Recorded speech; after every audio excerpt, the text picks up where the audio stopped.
नमस्कार, मैं साक्षी आप सभी का YouTube channel Vijay Kumar my new classroom में स्वागत करती हूँ।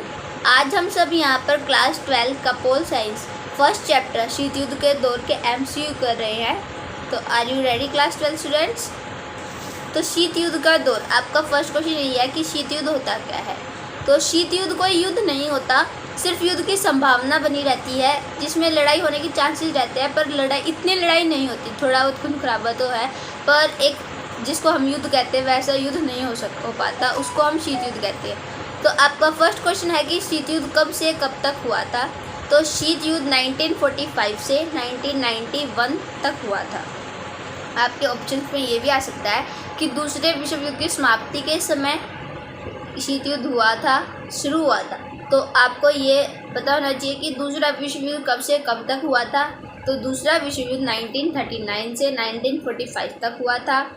दूसरे विश्व युद्ध में दो जो शक्तियाँ लड़ी थी आपस में, वे कौन कौन सी थी। तो वे थे मित्र राष्ट्र और धुरी राष्ट्र। अब मित्र राष्ट्र में अमेरिका, फ्रांस, ब्रिटेन, सोवियत संघ थे, और धुरी राष्ट्र में जर्मनी, जापान और इटली। ये हमारे दूसरे विश्व युद्ध के जो देश थे। आपको थोड़ा बहुत पता होना चाहिए दूसरा विश्व युद्ध कैसे हुआ था। तो आपके चैप्टर में स्टार्टिंग में आता है क्यूबा मिसाइल संकट। तो उसी से स्टार्ट करते हैं। क्यूबा मिसाइल संकट था क्या। सोवियत संघ और अमेरिका दो महाशक्ति थी जो शीत युद्ध में लड़ाई करने वाली थी, पर हुई नहीं थी लड़ाई। तो सोवियत संघ जो था उसने क्यूबा पर अपनी मिसाइलें सेटल कर दी थी।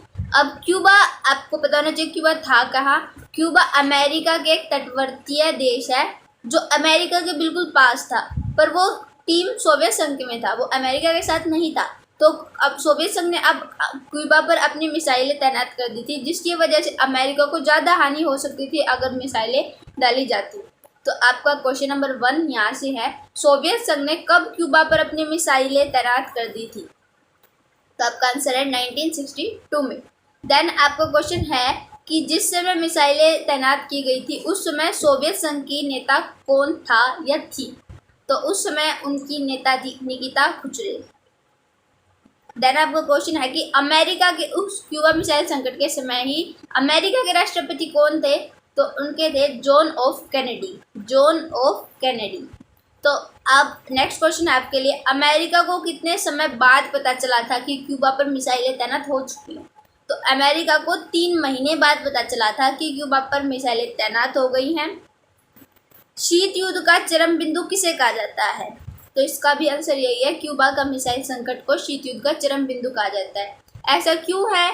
क्योंकि अगर मिसाइलें छोड़ी जाती तो अमेरिका को ज़्यादा हानि होती और तीसरे विश्व युद्ध भी हो सकता था। इसीलिए दोनों ने यह सहमति की कि लड़ाई नहीं करेंगे। क्यूबा ने अपनी मिसाइलों को रोका, सोवियत संघ ने अपनी मिसाइलों को रोका, और अमेरिका ने भी कुछ संधियों पर अपना विमर्श दिया और किसी तरह वो हमला भी रुक गया। इसीलिए इसको कहा जाता है कि यह क्यूबा का मिसाइल संकट जो है वो मेन था, जहाँ पर बहुत ज़्यादा खून खराबा हो सकता था, पर हुआ नहीं। देन नेक्स्ट क्वेश्चन आपका कि जो जापान दूसरे विश्व युद्ध की समाप्ति के समय जापान ने अमेरिका ने जापान पर परमाणु बम डाल दिया था। तो कब, कहाँ और किस डेट को डाला था। तो जो पहला परमाणु बम था वो डाला गया था 6 अगस्त 1945 को, 6 अगस्त 1945 को हिरोशिमा पर डाल दिया गया था, और जिस परमाणु बम का नाम था लिटिल बॉय। बम का नाम भी आपको याद रखना है। तारीख है 6 अगस्त 1945, जगह हिरोशिमा, और जो परमाणु है उसका नाम था लिटिल बॉय। जो दूसरा हमला किया गया था वो था 9 अगस्त 1945 को, जो नागासाकी पर हुआ था, और इस पे जो परमाणु बम गिराया गया था उसका नाम था फैटमैन। तो अब आपको पता है अमेरिका ने जब बम डाला तो उनकी बहुत आलोचना की गई थी। लोगों ने उनको गलत ठहराया था कि अमेरिका को ऐसा नहीं करना चाहिए था। जब जर्मनी ने सरेंडर कर दिया था तो अमेरिका को हमला नहीं करना चाहिए था, और परमाणु बम की वजह से बहुत ज़्यादा जनहानि हुई थी उस टाइम। तो अमेरिका ने अपने पक्ष में कहा था कि वह दूसरे विश्व युद्ध को जल्दी से समाप्त करना चाहता है और जनहानि को रोकना चाहता है, पर उनका ये कदम ज़्यादा जनहानि का कारण बना था। तो आपको ये पता होना चाहिए अमेरिका के हमले के पक्ष में क्या उद्देश्य थे। और अगर हम ये क्वेश्चन पूछे अमेरिका को इस हमले के पीछे उद्देश्य क्या था, तो उद्देश्य सोवियत संघ को अपनी ताकत जताना था कि अमेरिका इतना सक्षम देश है, इतना सक्षम पावर है वो, कि वो इतने बड़े हमले कर सकता है। देन आपके पास क्वेश्चन आता है कि जो दोनों महाशक्तियों थे उन्होंने विश्व को दो भागों में बांट दिया था, पूर्वी खेमा और पश्चिमी खेमा। तो आपका क्वेश्चन बन सकता है कि पूर्वी खेमे पर कौन सी शक्तियाँ राज कर रही थी और पश्चिमी खेमे पर कौन सी शक्तियाँ राज कर रही थी। तो पूर्वी खेमे पर सोवियत संघ राज कर रहा था और पश्चिमी खेमे पर अमेरिका। ये ज़्यादातर ये था कि हाँ पूर्वी खेमे पर सोवियत संघ है, पर कुछ देश थे जो ना तो सोवियत संघ में थे और ना ही अमेरिका में थे। जैसे हमारा भारत भी उन्हीं में से एक एग्जाम्पल है जो दोनों में नहीं थे, इसके बारे में हम आगे पढ़ेंगे। और कुछ देश थे जो पूर्व में होते हुए भी अमेरिका के थे और पश्चिम में होते हुए भी सोवियत संघ के साथ थे। तो ये ज़रूरी नहीं है कि पूर्वी खेमा पर, हाँ जो अप्रोक्सीमेटली लगाया जा रहा है वो है कि पूर्वी खेमा पर सोवियत संघ का राज था। देन आपका क्वेश्चन आता है कि अब महाशक्तियाँ, अब लड़ाई हो सकती थी, तो जो महाशक्तियाँ थी उन्होंने छोटे देशों को एकत्र अपने साथ जोड़ना शुरू किया। तो अब आप सोच रहे होंगे कि छोटे देशों से उनको क्या फ़ायदा, मतलब छोटे देश क्यों जुड़े उनसे, क्या लाभ होने वाले थे। तो लाभ था सुरक्षा का वायदा। अगर अमेरिका या कोई भी देश जो अमेरिका के साथ है और वो सोवियत संघ वाली कंपनी में, मतलब सोवियत संघ वाली गुट में से किसी भी देश को हमला करता है, तो सोवियत संघ उसको अपना सुरक्षा का वायदा देता था कि अगर कुछ हो जाता तो वो उनकी हेल्प करेंगे। सेकंड है आर्थिक मदद। गरीब देश थे तो उन्हें ज़रूरी सी बात है कि उन्हें चाहिए, पैसा चाहिए था, तो उनको आर्थिक मदद भी दी गई थी। फिर है सैन्य सहायता, की हमला होता है तो सैन्य अगर उनकी कम है तो सोवियत संघ ने अपनी सहायता देगा और हथियार भी देगा। तो ये छोटे देशों के फायदे थे। बट आपके पास अब क्वेश्चन है कि महाशक्तियाँ क्यों जोड़ना चाहती थी। अब महाशक्तियों को तो चीज़ बांटनी पड़ रही है ना, तो उन्हें क्या फ़ायदे थे। पर महाशक्तियों को भी फ़ायदे थे।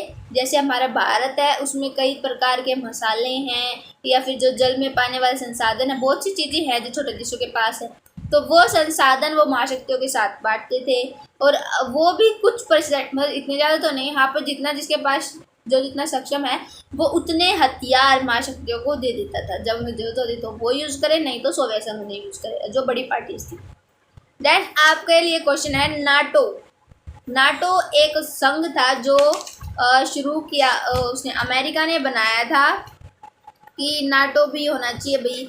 नाटो एक संघ था जो बचाव के लिए था कि अगर कुछ हमले हो जाए, जैसे एक ग्रुप बना दिया था तो उसका नाम नाटो रखा गया था। तो नाटो की स्थापना कब हुई?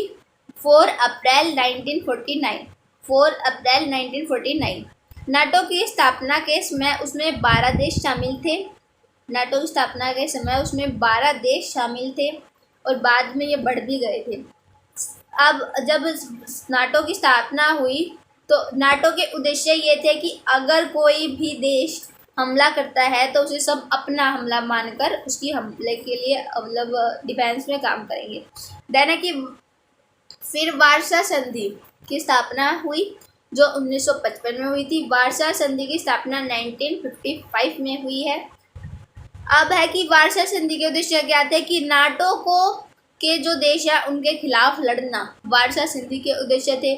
अगर नाटो ही हमला करता है तो उसके अकॉर्डिंग डिफेंस करना था। देन है फिर सीटो क्या था और इसकी स्थापना कब हुई? सीटो दक्षिण पूर्व एशिया संधि संगठन था जो सिर्फ दक्षिण पूर्व में था और इसकी स्थापना 1954 में हुई थी। देन है कि सीटो और एक था सेटो। सेटो क्या था और उसकी स्थापना कब हुई थी? तो सेटो केंद्रीय संधि संगठन था और इसकी स्थापना 1955 में हुई थी। जो सीटो है उसकी 1954 में है और जो सेटो है उसकी 1955 में है। सेटो केंद्रीय है और जो सीटो है वो दक्षिण एशिया का है सिर्फ। देन है 1960 से 1970 के दशक में दोनों महाशक्तियों ने कुछ संधियों पर हस्ताक्षर किए थे, मतलब साइन किए थे कि वो ऐसे कुछ नहीं करेंगे। तो वे संधि कौन कौन सी थी? तो एक थी परमाणु परीक्षण प्रतिबंध संधि कि परमाणु हमला नहीं होगा और ना ही परमाणुओं को यूज़ करने के लिए, मतलब जो प्लेस थी कि हम यहाँ पर चेक कर सकते हैं कि परमाणु चल रहा है या नहीं चल रहा, वो भी आपको उस संधि में था। परमाणु अपसार संधि और परमाणु पक्षास्त्र परिसीमन संधि, ये भी हमारे इन्हीं में है। देन आता है गुट निरपेक्ष आंदोलन की पहली सफल बैठक कब हुई थी। तो पहले आपको पता चले गुट निरपेक्ष आंदोलन था क्या। तो गुट निरपेक्ष आंदोलन वह आंदोलन था जिसमें जैसे भारत है जो उसी समय आज़ाद हुए थे, वो ना तो सोवियत संघ के लिए लड़ेंगे और ना ही वो अमेरिका के लिए लड़ेंगे, वो अपना अलग से रहेंगे, उसी को गुट निरपेक्ष आंदोलन कहा जाता है। तो उसकी पहली सफल बैठक 1956 में हुई थी। गुट निरपेक्ष आंदोलन का पहला सम्मेलन कब कहाँ हुआ था और इसमें कितने सदस्य थे। तो इसमें 1961 में पहली बार हुआ था और बेलग्रेड में इसका पहला सम्मेलन हुआ था और इसमें 25 सदस्य देश शामिल थे। फिर क्वेश्चन आता है आपका गुट निरपेक्ष आंदोलन का 14वां सम्मेलन कब कहाँ हुआ और इसमें कितने सदस्य थे। और इसमें पर्यवेक्षक देश भी शामिल थे जो काम कर रहे थे पर वो सक्षम नहीं थे कि वो गुट निरपेक्ष में ऐड हो सके। तो वे थे 2006 में हुआ था, जो कि हवाना क्यूबा की में एक जगह है, हवाना में हुआ था। 116 सदस्य देश थे और 15 पर्यवेक्षक देश शामिल थे। देन आपका क्वेश्चन आता है नव अंतर्राष्ट्रीय आर्थिक व्यवस्था का पहला सम्मेलन कब और कहाँ हुआ था। तो ये 1961 में बेलग्रेड में हुआ था। ये आपके चैप्टर से रिलेटेड क्वेश्चन है। कुछ एक्स्ट्रा क्वेश्चंस आपके बॉक्स से भी आ सकते हैं, तो मैं सबको बॉक्स रीड कर लेना चाहिए अच्छे से। उसके बाद शायद आप इस चैप्टर में कहीं से भी 1 मार्क्स के क्वेश्चन के लिए मार्क नहीं खाएंगे। Thank you for watching the video. अगर वीडियो अच्छी लगी हो तो लाइक शेयर एंड सब्सक्राइब करें, और अगर आप चैनल पर नए हैं तो चैनल को ज़रूर सब्सक्राइब करें। Thank you.